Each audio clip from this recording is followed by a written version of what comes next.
All right, we are back for. I really need to start checking like what episode I'm on before I start these statements because every time I have to sit here and think like, where am I? What am I doing? I think this is episode 14. Fingers crossed. After last time, I don't even know. Like I told everybody it was like 13 on Dave's and it was actually like 11. But this is just if you know me. I'll take 14. That Right. works. You know that this is just how I roll. And I said it in the last episode or with Ariel. I'll say it again. This is not my full-time job. So when I seem a little like frazzled or confused, it's because I'm slapping it together to make things happen for everyone, just because this is more of a fun hobby. But I am joined today by my very good friend, Kelly Sawyer. She is joining us to talk today about some point sheet systems that she has implemented and then about some para training that Kelly provides. I'm going to let Kelly talk about herself, but before she does, I just want to say Kelly, which she loves to do.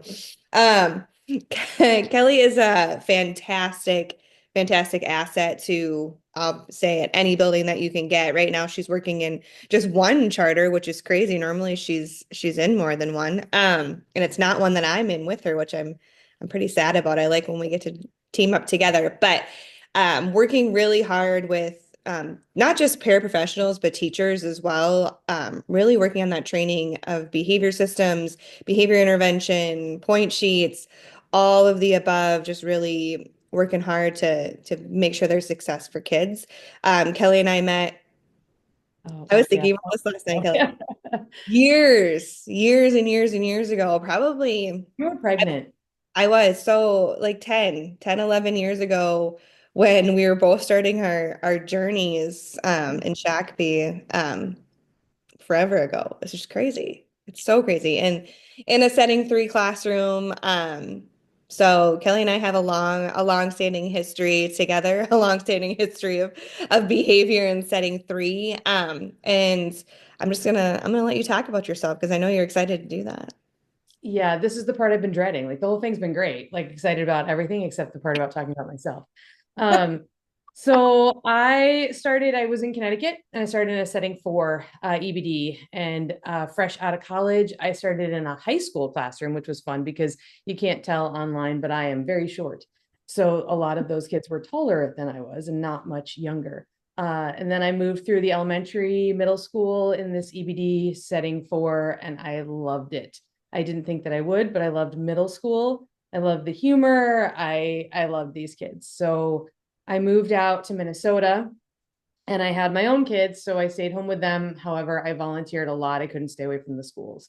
And when the schools found out about my background, teachers were like, "Oh, I have a group for you to work with. Your kid's not in this group, but I'd like you to work with these kids." And so I did a lot of that for a long time. And then my kids got a little bit older, and it wasn't cool to have mom in school anymore. So I decided I wanted to go back, and I went into Shakopee. I found a setting three there.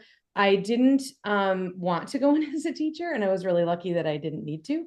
And I was lucky too to find a teacher who was new to the classroom. So we got to kind of co-teach. It was really fun. My principal was aware of my background and all of that. So it worked out really well. And I loved it. So I got to do what I wanted to do and go home. I didn't have to write those IEPs and talk. So I did the fun stuff with the kids and the behavior, and then I got to go home. Yeah, I think that's really important for people to know and to understand, especially people that haven't worked with you or maybe want to work with you, is that you do have that teacher background. It's more by choice that Kelly really decided to become a para and work within that realm of students. And now I think that really leans to help you when you're working with paraprofessionals and teachers, is that you have that firm understanding and background of setting four, setting three, and also being that teacher as well. It helps a lot. I think it helps a lot that I can speak the language for teachers. They know that I know what I'm talking about, and it helps that I can kind of speak casually with paras. And I also understand the, not that everyone doesn't, but the understand the importance of paras, and I think they appreciate that I have done their role when I'm coaching. So Yeah, yeah. I feel like that's kind of a resounding thing that I hear across the board when working with schools that Kelly's in as well, is that you have this relatability that people really really enjoy. And the humor. Kelly and I like to joke that we offset we offset each other. I mean, Kelly has a strong personality just like I do, but if you know me and you've worked with me, I have a very strong personality in certain ways, and Kelly kind of softens that for me, which is really nice. I have some self-deprecating humor and I add some sarcasm to the things, and so people take it a little bit differently. Yes, Yeah. normally I say it and then Kelly comes back around and she says it again in a different funny way. But we also, I think, at the same time play off each other's humor when we're working together, which people really enjoy because then you seem like real people. Because I think what happens sometimes with consultants is they come in and it's very like professional business like, and people are afraid to have conversations with them and really see them as real people. And I feel like that's something different for you and for myself that you and I both really try and come in and form relationships Big first, time. uh, Yeah. to really get that buy-in, kind of like kids. Yeah, exactly. But that's huge, right? I mean, and I think that another thing, if people typically in my role will come in and they observe and they write a report and then they give you a report and tell you what you should do. And I'm definitely kind of to a fault, but I'm definitely a like, move over, I got this. Like, and I kind of like go in and I'm going to say model it because that sounds better than bulldozing, but I kind of just go in and do it, right? Like this kid's spitting, get out of the way. Like, let me show you how to do this. He's refusing. So I definitely like to get in and get dirty. And I think that's another reason where paras have more respect. And I'm not just, here's what you should be doing and let me show you in a presentation and good luck. They can kind of see that in action. They also then believe it because they see that it works, right? So, I mean, I had one situation where they just really had an oppositional middle schooler, weird. And, you want to be careful not to start any sort of power struggle. So I said, just use Post-its, drop and go. Like put the direction on a Post-it, drop it on the table, walk away. And it was just, I showed it a couple of times and then I heard one para telling another para, hey, you know what you should try is this drop and go with the Post-its. And I was like, this is amazing. Like, yeah, please, and then they see it work and are so excited about it and wanting to share it with others. So now everybody Yeah. cares around. No, I think that's great. So I really wanted Kelly to come on today to talk about a couple different things. Um, Kelly's obvious background is behavior, very strong background in behavior, and that's kind of what she typically comes into is situations that are already escalated. Bring your Or teachers in survival mode and more or less after the fact, not more or less preemptive. I think this year you're doing more of that preemptive work with the school that you're in just because they know you're, they're familiar with you, and they want to continue to lay that groundwork. Whereas I think typically it's a crisis 911, let's get Kelly involved to help fix the situation or at least get things back on track. And I think it'd be great if you could kind of talk through some of those pieces. Like, what does that look like when you first come into a school, and how do you start assessing the situation and moving through that? Yeah, that's a good question. When it's already on fire and I come in, Yeah, fucking fire. yeah, like I said, it's really hard for me to observe when things are on fire. So it's more of a like you've called me in because I mean, everyone's exhausted. We've tried everything. We don't know what we're doing. Right. We not that we don't know what we're doing. We've tried it all. Like what's left or what are we doing? And a lot of times, um, paras especially, like everyone, they have the greatest heart, but they don't know what they're doing, right? They haven't had any training. They're coming at it from like, I just want to help. And so they're making some mistakes out of the kindness of their hearts, right? So I kind of come in and I really don't observe. I'd love to say like I observe a little bit, and then but when I see something, I just jump right in, and then I talk afterwards with the person. This is what I did, and did you see how that worked? And um, I'd like to be more proactive, but I don't mind just jumping in. But I'd like it to definitely let me have some time to get to know this student because that one stinks too, right? You have the student is escalated, and I have who is this person that's coming in and in my face, and and starting a timer, like what, so that's a little bit harder, but I think that that's where I gain the respect really quickly, right? Is they're just I don't know what to do, and I'm like, okay, I got it. Sit over here and watch, and I'll just jump in. And then from there, I kind of go into the tell me what's going on and I can watch a little bit. But when things are on fire, it's a little bit different, definitely. But I think it's a relief when I come in because, again, like humor, and I come in with this is going to be great and we can do this. And yeah, this, so kind of a fresh start for people and thinking that they're not so at the end of their rope and yeah, we can do this. I've seen this. This is nothing. We got this. And that kind of gets everybody feeling a little bit better about it. And we can jump in and try some tactics. And I usually start with a couple of like small things, timers and post-its and things like that, and wait time. Geez.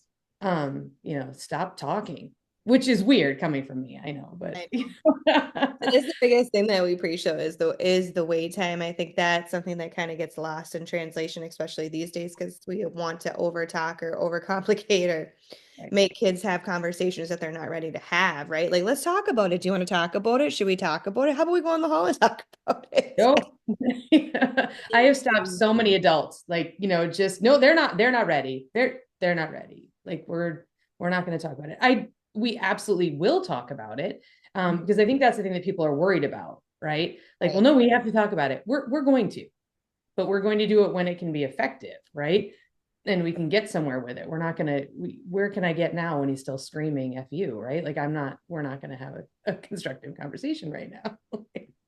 Yeah. you know, And I think too, so then the other piece of it, I think, Kelly, that you can talk about is this really great system that Thank you. Kelly has used for a number of years, called Level Up, that Love she's brought to a lot of your schools that you work with and seen high levels of success with that from K through middle school. really have. Yeah. Yeah.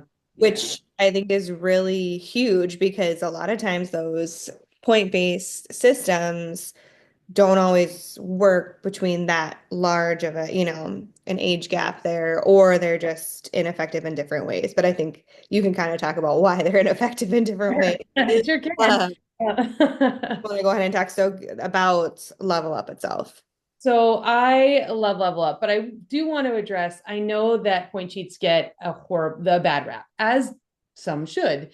Um, and I think that it's really, whenever I kind of introduce it, I'm very careful to make sure that people are aware of the negatives with it. It can easily be weaponized, right? You have a teacher who doesn't understand the student because they look typical and they're acting a certain way. So that frustrates the teacher. So now all of a sudden they're going to lose points just because the teacher is mad at them, right? It doesn't really, well, you were this. And so it becomes weaponized. And I understand that there is negativity around them. My point on point sheets, I love that the accountability for the kids, I love that their expectations are incredibly clear. Like we know exactly what's expected of you. You have 4 clear expectations. You need to be on task. Typically they're on task, following directions, control a body, and appropriate behavior. Yep. And with those 4 categories, and kids know what that means. So I can't stand when you ask a kid like, well, what are your expectations? Well, to be good, and like, what does that mean, right? What are we expecting you to do? So I think the first thing that I really like about the point sheet is it makes it very clear what we're looking for and what we're expecting from the students, right? Then they go into, it's broken up in the different class periods and they have an opportunity to earn or lose points. That's another big one. My wording is really important too, in terms of like, I'm not taking points, you're losing them, you're earning them. I'm not giving them to you, you Right. earn them. But I think that it helps kids with accountability. It helps them self-reflect. It's a really good, there's so many bonuses, like benefits of it. I think from a teacher perspective, we are legally obligated to keep data on these students. So if a parent calls up and says, what's the data? I can hand them a point sheet. I have the data. I think it really helps paras because they get into a like, what can I do? This kid's not listening to me. Well, I don't get into a power struggle. You can either listen to me or you can lose the point. Like this is your direction, follow it or not. And I'm walking away, right? So I think it helps paras a lot. Give them some things around it. I think that it helps us see trends. Like, geez, Mhm. it is really struggling at this time of day. We need to put in a break, a preemptive break at this time, because we can see that every day. Math, ooh, that's not good. So what can we do? What's happening during this time? Is he hungry? Are meds wearing off? All those kinds of things. So the idea of level up is you are earning points, and each level you achieve, you have different better rewards, right? So level 3 is our VIP. Woo, like you're earning your points all the time. My favorite reward on level 3, and everyone laughs at me when I recommend this one. And then It turns out to be true, but any school that has an elevator, I will put elevator rides as a reward for level 3. I was just And thinking that in my head. I was like, she's gonna say elevator rides. I can feel it. but every adult is like, that's ridiculous. And I'm like, trust me. Kids see it, they're like, I'm level 3, I can take an elevator ride. Like, yes, you can, you know. But there are also some consequences to negative behavior. So if a student is really struggling and not earning points, then they will have consequences. They have less options for break time. There are different, like some classes have done like different shelves. So like Legos are really big in one classroom, they would be on level 2 or level 3, right? Level 1 will still have building things, but maybe not as appealing as level 2 and level 3. And then we do have, it's kind of modified after like a video game. So students really get it a lot faster than the adults. So if they end up losing their points, they have a major behavior or they don't earn enough points for the day and they fall to start over. It's like in a video game, you fell and you need to start back at 0 and move your way back up the system. And I think adults get more upset about it than kids do because it is kind of that video game mentality. I have heard a lot of, but they worked really hard for these points and they lost them, from adults, but kids get it. They're really not one. They get it really easy, really quickly. Um, I think, I mean, I obviously love it. I've been using it for 30 years. Yeah. So, and I've had some BCBAs because, it can be negative, right? So I've had some BCBAs look at it and like, what are you thinking? The point, you have to be consistent with it, Mhm. right? Kids know where they can weasel. That's another big downfall. Like we're catching some kids like sneaking, and if it's not as high as a setting 3 and it's a little bit more resource, kids can kind of slip through. Or so there's some things to work out. Kinks, you check in the morning and then you check out in the afternoon.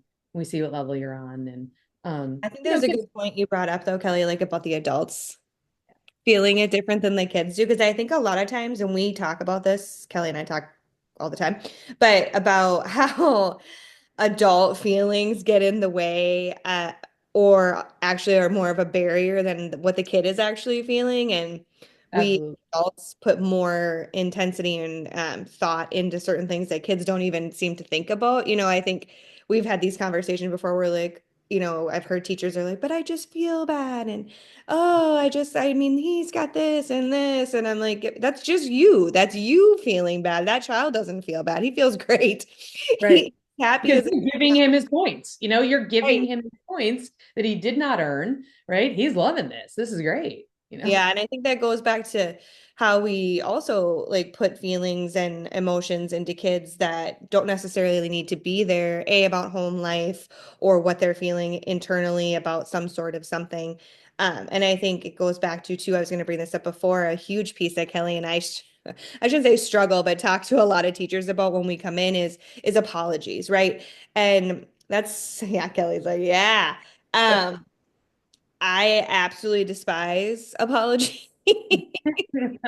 Kelly's like, yes. Because I think it's for an adult, and Kelly and I have had multiple conversations around this, and we preach this to teachers and paraprofessionals.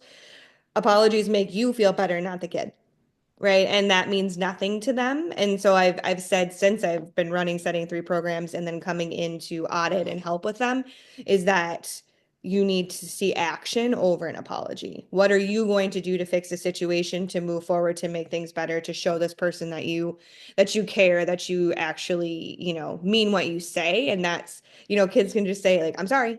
And I say it to my own kids, right? It's so quick to say that. Oh, I'm sorry, I'm sorry. I'm like, but what are you really No, you're sorry not. for? And they're like, they just stare at Mhm. you because you want me to be sorry. That's it. It's part of the consequence, right? So they don't actually feel sorry. It's part of the consequence. And so I word it more with what are you taking responsibility for? Not what are you sorry for? Because whenever you talk to a student who's done something when another, well, he did this, and then I did. What are you taking responsibility for? And that's super hard, right? And then it's like, okay, yep, you kicked that kid's ball in the water on purpose, right? You are taking responsibility for that. Thanks. What are you going to do about it? And this kid looked at me. He was like, well, say sorry. I said, but are you sorry? And he was, no. Like, then why would you say sorry? And he's just shocked, right? Because that's what you're Mhm. supposed to do. And I said, Yeah. well, how else could you fix it? And he's like, get the ball. I'm like, yeah, get the ball, you threw in the water. The kid now can't play. Yeah, we Like do a lot of like those sentence starters. Kelly and I have talked about it, or at least like done it with kids too. Of this is owning the problem, first of all. This is what I did, because that's a huge part of behavior too, is the ownership piece. Because a lot of time kids are like, I didn't do that. I'm like, I just watched you do that. That's my favorite is, when something happens, they're like, what are you talking about? It's like, I guess I was seeing things. Um, owning the behavior and then giving that sentence starter of next time or I'm going to fix it by, or how can I make this better, or take responsibility. Because I think kids are, and even adults are so trained to say, I'm sorry. yeah, and just move on. Like, but are you? And again, for what? Like What? which part? Like Which I think again plays back into that, like making the adult feel better, right? Like that just makes us as adults feel better. It doesn't actually fix the problem moving forward. Because I think I see a lot of frustration from teachers where they're like, but they said they were sorry. And I was like, yeah, but that it means nothing. Of course, they're going to go and do it again 2 seconds later because they took no ownership, and there's no responsibility after that of what they're going to do moving forward to, or it's an impulse control thing, right? Like, so they really they didn't mean to do it, right? So we need to teach another skill to pause that. It's a whole, but that's the other thing that I really like about the that self-reflection, I think is so important, in that taking ownership and responsibility. And when I'm going over point sheets with students and I'm looking over the points, and okay, we're done with math. We're going to talk about how you did in math. I'm not just assigning points. I'm going to talk to you about, we not right in the beginning, but as kids get older, or have been using the system for a little bit, like, hey, were you on task during math? And I love when kids are like, yeah, I really didn't earn that point. And I'm just, you are correct. So bonus point for admitting it. That's amazing. But you're right. You didn't, and what could you do differently? Right. So it's not just me saying you didn't earn that point. Yeah. I like them kind of figuring that out and owning it. And we do alter it a little bit for different age groups, and there's a smiley face one for the kindergartners. Yeah, I And was just to say, I know you have a visual one for the younger kids. I think it's a good thing that you just said that too, of like catching kids doing something in the moment, or like the bonus points. That's a huge piece of the system, is really giving those kids those extra boosts throughout the day, especially in the beginning, to really get the buy-in, Mhm. and also to get them to start doing things spontaneously, almost as it feels like, right, to earn those extra points that they could. But I think this is another helpful way for paras and staff in general, right? When we're constantly preaching behavior specific praise, right? And we want, catch them doing something good. It's just so easy to flow. Like, I love how you got your pencil out right away, bonus point. And it's just such a like quick, like that's so great. I love how you lined up quietly, bonus point. And it just kind of gets into an easier flow. And I think that helps everybody working with a student. But it's a really good one. I feel like sometimes without something like this, pairs are left to kind of Yeah. good luck. Maybe they'll listen to you, maybe they won't. Let me Well, that know. helps them see the positive too, right, Kelly? Like, because I think so often we're used to like the negative, like losing points, or, Right. identifying negative behavior and correcting it. Like, you weren't sitting in your seat, you need to sit in your seat, and really teaching paras and teachers to reframe the way that they see things and the way that they handle those things with kids, to really see more of the positive, because that is ultimately what starts to change the behavior. Absolutely. Yeah, that part is huge. So trying to give, I think it helps to have that tool, right? Like, oh, I'm writing, and we have little spots on there too to write notes. And it's I can't tell you how often I'm more positive. You can just say, great job. Science was fun today. Like, it doesn't have to be a paragraph. I think that's the kicker too, is everyone talks about point sheets taking too long or they're too hard. Yeah. These point sheets literally like a line this way or a line this way. You know, even me explaining that slowly took less than 5 seconds, like it's not hard to do. So, because that was the other thing, we wanted it easy for everyone and not time consuming so they could do it. And like, I think a good point to bring up about the point sheets is that they can be phased out, right? And there is the ability to kind of roll back on them. I think we saw success with that last year of a fourth grader that you and I were working with, that he wanted to be done with the point sheet and get rid of the point sheet, and was consistently having really great behavior, that they were starting to talk about it. And I think it helped Yeah, that the teacher was super involved too. But correct. But we've had that in there because we get a lot of kids, especially as they're older, like, I don't want a point sheet. And I'm like, yeah, I get it. So here's how you can earn your way off of it. Prove it. Like basically you don't think you need one? Awesome. Prove it. Show us that you're earning all your points all the time. And when you're on level 3 for a certain amount of time, we can talk about it. That's my favorite. Prove it. And I had one student one time, because I know the other knock on it is, that kids are carrying around a sheet with their mistakes all day, right? And I had one student one time say to me, I bring this clipboard with me. I have this point sheet and everyone looks at me funny and they're looking at me. And I said, no, they're looking at you because you're chucking a pencil across the room and you're in 5th grade. He was like, oh, okay. Like it's not because you're carrying a piece of paper, it's, if you didn't have the piece of paper, because they're looking at you for the behavior that is not typical in 5th grade. That's what's causing it. Well, I think too, you can really modify it. I know last year we did with an eighth grader, it was all a Google form. Yep. So the teachers were filling out because we weren't sure if we were going to get it back, right? Or if it was going to be filled out correctly because Right. he would have filled it out himself, quite honestly.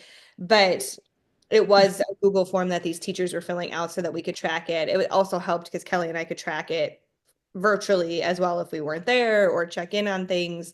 The only hard part with that is like you really have to tie in that that student is seeing that, because if Right. they're not seeing what these teachers are writing or what they're losing points for, there's no value in the sheet, right? And so making that visual is what we did for that student as well. And I think there's just different variations. And connecting it, and that version definitely does take a little bit longer on the teacher side, Mhm. right? Got to get the computer and open it out. We have had a couple of kids too that will still keep the point sheet, but they don't see it because even just one warning on their point sheet throws them into an absolute spiral. So we've moved a couple of kids to the positive only, but we still keep the data on the point sheet, so that the teachers or the paras are the ones that hold that back. And then it's modified a little bit. There are some kids that we've gone to half day, so that they can restart their day at lunchtime, kind of reset and have lunch with a teacher in a different location and calmly kind of go through, practice your expectations, and then you can start your day, again. So they're able to kind of move on. We just adapt it to what the student needs, but not too much adapting makes it just, yeah, then I'm gonna say no. Like too much adapting is not okay, but a little bit for what the kid needs, what the students are needing is fine. So Yeah. And I think too, what the great part is that Kelly comes in and really models and works with those paraprofessionals to ensure that the system is done, effectively and with fidelity, because that's a huge piece of it, right? You can hand over a system to someone and they can modify it and do it their way and then come back and say it didn't work, it didn't work. When, Kelly's had that happen before too, right? When the system isn't being done the exact way that it was presented or taught or how it should be, you aren't going to see the same fidelity that you would see with other kids or other students. But I think Kelly does a nice job of really monitoring that for staff and really working and teaching them how to do that correctly. I think that I've been really lucky in the pairs that I've worked with, that I would say a large majority of them, like I have been really, really open to, yes, please help me. Like I don't know what I'm doing. I've had no training. And they signed up because they wanted to help kids, and they're kind, amazing human beings, right? But with that, it's a little bit of like, let's not teach them learned helplessness, right? They are perfectly capable of getting a pencil. Like, I understand you're here to help, but let's not do everything for them, right? And how can we, what does that define, what that looks like? And the parents are spending so much time with these kids in their classroom, and the sped teachers just don't have time to be training them and showing them what they'd like in the classroom. And they want to learn. For the most part, I've had really, really good luck with people that are, yes, tell me what I'm doing wrong. Tell me how I can do it differently. How can I do it better to help this kid? Because really, that's why they're there. And they're just doing what they know to be best. And Right. the majority have been just really like, that's amazing. Yes, I will do that. The majority. They just want help. Yeah. Right, for survival and support. And I think just to feel heard too, right? Like there's a big piece of it of just feeling heard. And I think what you also do a really nice job of is really bridging the teacher paraprofessional gap that can be there, because a lot of times um sped teachers just don't have a ton of time to get to know their paras, or have that time with them to really have conversations and talk to them about what they want and what they want to see. And I think you do a really nice job of kind of bridging those gaps, um, and bringing everyone together. Yeah, I thank you. I agree. And I mean, I agree with that. I do a good job with that. But like, because parents will tell me things that then I can kind of, like, well, I'm having a hard time with this, or I've tried to talk about this. And then it's easier for me to kind of bring that in and connect that, and or they're feeling like they're not heard, or that they don't have any, you're undermining them, and this is how. And I've seen it too. And so how can we fix that? And yeah, that has been great for everybody, because then you want it to work together as a team. We want to back each other. It doesn't matter para or sped teacher. If I give you a direction, right? If I'm helping you learn, if I'm there to help you, I should have the same kind of respect from the kids. Right. Well, and I think it's hard. We've talked about this before too. A lot of times, they don't teach you in school as a special education teacher how to manage adults. And I think a bigger portion of this job, and I say this to a lot of people, not just Kelly, is managing adults. And that is just not something that a fresh out of college 20 some teacher understands when you have paraprofessionals who are significantly probably going to be older than you. And I think that part of the job is hard. And that I think leads to more behaviors with kids because you have inconsistencies between staff, and not And share. frustrated staff, right? Frustrated staff, because they're thinking, I've been here for 6 years. Yep. I know, You're she's new. brand new. Yeah, you don't know what you're doing, but there's value to the para that has been there for a long time. There's absolute value in that. But I think that's also missing in not teaching teachers, in, baby teachers, how to work with their paras, because sometimes you do come in with like, okay, this is what I know and this is what I'm going to do. And there's a lot of value in the paras that have been there for a long time and have been with the kids. And so we need to figure that out. I love that some of the charter schools that I am able to be at will have like a once a week meeting with the teacher and the paras. And that's awesome. Even if it's just like at this point in the year, nobody really wants to, we're all just kind of but that's really good team building. And that's just a time for us all to check in like, hey, did your son start soccer? Like, oh, yeah, he's got lacrosse. That's why you've been leaving early, on Thursdays. Like, but having just those conversations, and that we talk about relationships all the time, like you said in the beginning, right? We talk about relationships with students all the time. It's the same thing with adults. You need to have those relationships. You need to know Right. them, understand them, and how can we get everybody to work their best together. Well, I think too, just then everybody's on the same team. Like we've talked about that continuously with people of like that if I leave, this person can take over and I know that they're going to follow through with what I've already started Right. because we're all on the same page and we're all following the same system. And I say that from my experience too. And I know you had that in your classroom of if I had to leave, one of my paras would pick up exactly whatever I was working on or what I was doing. And I know that they would do it and follow it the same way that I would want them to because we had that open communication and the consistency and all were understanding of the same systems. But on the flip side, if I walked into a room and you had said to a kid, I'm expecting you to stand in the corner on your head, and then you leave, I'd be like, that's the dumbest thing I ever heard. But boy, I am going to make sure to follow through with that. Right. I'm going to talk to you later about like, why in the world would you have him stand in Right. the corner on his head? Like, that was ridiculous. But in that moment, I am going to back that you told him to do that, right? I am not going to undermine that and back that. And I think that that's one that a lot of paras feel very undermined. And if I need you to get that kid out of that ridiculous direction you gave, I'm going to ask you to get him out of that. Right. You know what I mean? Like, I'm not going to undermine that. If you told him that, all right, we're here till you stand on your head. I mean, But I again, think because like you're gonna say like kids can see through that, and you and I have seen that so many times, right? getting Like that. they know Yes. if I don't go, it's a mom and dad, right? If I go to, Christine, she's gonna say this, and if I go to Kelly, Yep. she's gonna say this instead. And I think Kelly and I even see it when we go into buildings together. It'll be Kelly and I will say something, and they're like, I know I can go to the teacher over here, and they're gonna tell me what I want to hear. Kelly and I are in the background going, back us Yes, up. yes. I mean, it's splitting staff. I mean, my poor husband, like when our kids were born, we were still calling it splitting staff because that's what I had always called it in my classroom. There's no splitting staff. My kids would be like, "What?" My children, like, yeah, we don't split staff. If one says no, the answer is no. Don't go fishing for a better answer. And all No. kids do it, whether they're, EBD or SLD, you want to Well, get a different answer from a different person. I mean, I don't blame them. Good luck, try. But the best is when you hear a student like, Mrs. Sawyer, can I go to the bathroom? Yeah, as soon as you finish your math. Mrs. Signy, can I go to the bathroom? Yeah, as soon as you finish your math. And I hear it, right? And I'm like, yes, I knew she was going to say the same exact thing. And you got caught splitting staff. That's the best. Like, oh, Yeah, my favorite is they're always like, you guys say the same yeah. thing. Kelly and I get that all the time. Did you know you say the same thing from kids? We're like, yes, we know. Or Sound stop like a saying broken record. You sound like that. a broken record. One of my first administrators ever had said the kids shouldn't be able to anticipate what's coming out of your mouth.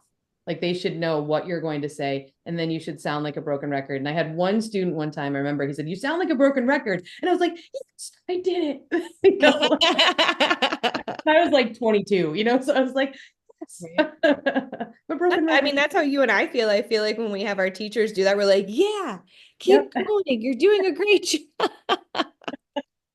Or when they say like you're earning it not getting it, or I'm giving you, right? I hate when teachers are like, I'm giving you this positive. You're not giving anything, like you earned it. And then I hear a teacher say, you earned this, and they're looking at me. I'm like, yeah, I heard you. That Yeah. was all.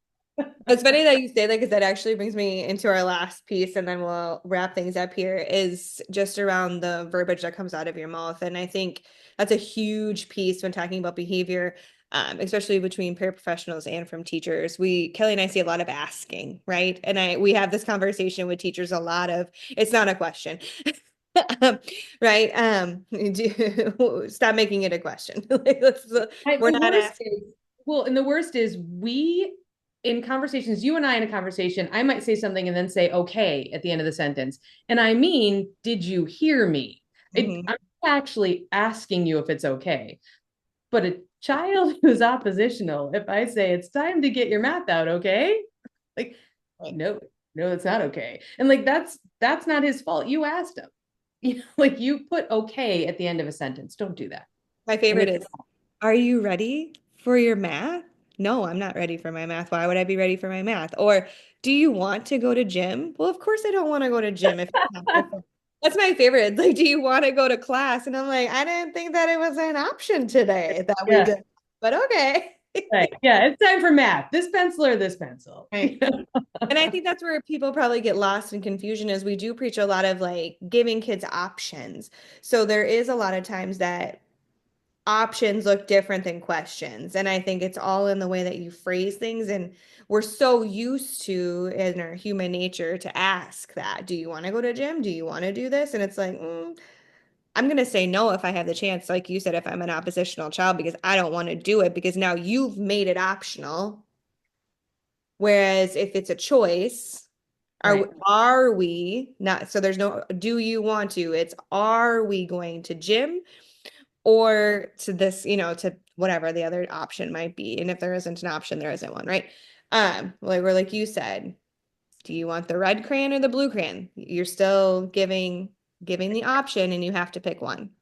I constantly tell staff, my teachers and paras, that I'm teaching you a new language. Right? Hmm. Like I get it. I'm teaching you a new language. You're very used to asking kids, Yeah. and we're not, right? But he needs choices. Yep, he's going to get choices, but they're going to be within what we want them to do. It's time for reading. Which book would you like? But not, are you ready to read? I know. I think my favorite is like when there's been a behavior and they're like, "Are you ready?" And I'm like, no one's ready ever. Kelly and I do a lot of, you look ready. Yeah. You look ready to move on. And they're like, no, I'm not. Showing me. Yeah. I think using that in your everyday too of your own children, if you do have children, I think is a great practice too for staff. and for anyone just working with a population that is oppositional or defiant or struggles with those behavior pieces. I think even your kids in your resource setting, right? Like you're going to see, like if they don't want to read, they don't want to read. And do you want to get your reading? No, like no, Yep. nobody wants to get their I think it's important too with the whole giving and taking away too. Like I do a lot of you've lost the privilege, right? Like not I'm taking away or you can't do that or you've lost that privilege. Let's earn that back. Not I'm not giving you anything because then that makes it about me, right? Like, oh, I'm giving you bonus points for what a nice job you did. Nope, you earned those, right? And that's really important. Put it on them. It has nothing to do with me. I'm just the vehicle, writing it down. That's a great point, right? Like not putting any emotion or like of your thoughts or biases on it and really just making it as neutral as possible. It kind of leads into Kelly's last phrase that she loves to say, and I love to say it too. And I think it's a great piece. Look at her, she's smiling, she knows. For anyone working with students in setting 3, setting 2, even setting 1 is Kelly's famous line of Which thanks, one? thanks for your Oh, opinion.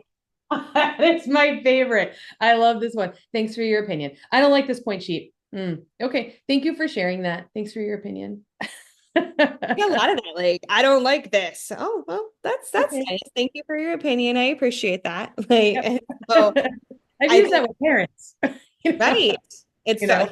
I definitely do in those hard meetings. Kelly knows that she'll be like, I can hear Christine saying, thanks for your opinion. I love that. And I worked with a woman when I was in high school setting 4. And I'm so glad that she was my mentor teacher because we had this super argumentative, I swear he probably turned out to be a really good attorney. And he would argue every single point. And she would just stand there and listen to him. And she'd be like, And she'd go, thank you so much for sharing your opinion. And then she'd walk away and he'd like, what? Like, Mhm. now what? Right? Because she didn't say, no, you're wrong. No, it was thanks for your opinion. And it was fantastic. It's one And of I my think favorites. that was a great point there too, Kelly, of walking away. And that's the drop and go. And we talk to teachers about that all the time. Thanks for your opinion. And now you need to move away from the situation because the moment you stand there, it's going to continue to keep going. And you're going to, you're going to want to engage or get into it. But it's just a really nice way to kind of get out of it in a way that there's nothing else to say, right? Like you thank them for their opinion, they got to share what they wanted, and now we're moving on. Yeah. Um, I mean, careful with the sarcasm on that because they can read that. But if you are genuine, like, yeah, but watch your audience on that. Middle school is a little bit you got to easier word it a little bit differently. than elementary. It's so funny. I always laugh because Kelly loves middle school and I love elementary, but I've been told most of my career that I probably should work middle school, high school because I'm so sarcastic. It doesn't always fare well, right, with a kindergartner when I'm like, oh. Yeah. Um, whereas I think middle schoolers get that humor more, and you're more of a real person to them when you're using that humor and joking around and It's easier to dispel a behavior, right? Like if a kid is rocking back in their chair and I know they love airplanes, right? Like a kid's coming back on his chair and I'll go over and instead of like 4 on the floor, get your chair down, I'll kind of joke and go, you're cleared for landing. And the kid will laugh and put the chair down, right? Mhm. I've accomplished the same thing. It's, like the chair's down, but I haven't made it like, oh, I'm going to laugh and do it. I had students that were trying to get into an area they weren't supposed to. And so they would do it every day. So I literally hid. And as I heard them coming up the hallway, I jumped around the corner and scared them and was like, and they just, oh my God, I'm like, yep, you're on the pass, you need to get back to class. And they were laughing hysterically, but turned around and went to class. Right. Right. Rather than like, you can't be up here. You don't have a pass. Right. Where's, like, then they laughed. And now they're in a bad mood going back down to class if you yelled at them about it. But one literally jumped off the floor. And so they're laughing on the way back down to class. Perfect. I don't want you going back in grabby. Right. So you can have fun with them too. You can. Uh, well, Kelly and I could talk for hours, always. That's just how it is. Sometimes it's always about the same thing, but that's all right. We enjoy it. There's tons of things I can mention. Yeah. If you have any questions for Kelly, you can always drop them below. You are curious to find out more about Kelly's services. I'm gonna, you know, Thanks. hype her up here.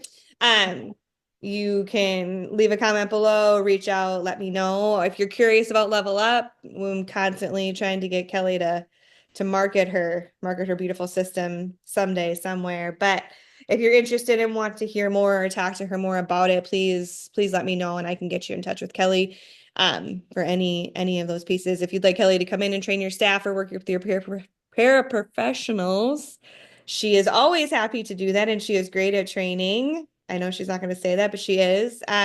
She'll leave your staff laughing and they'll learn a little bit too, which is great.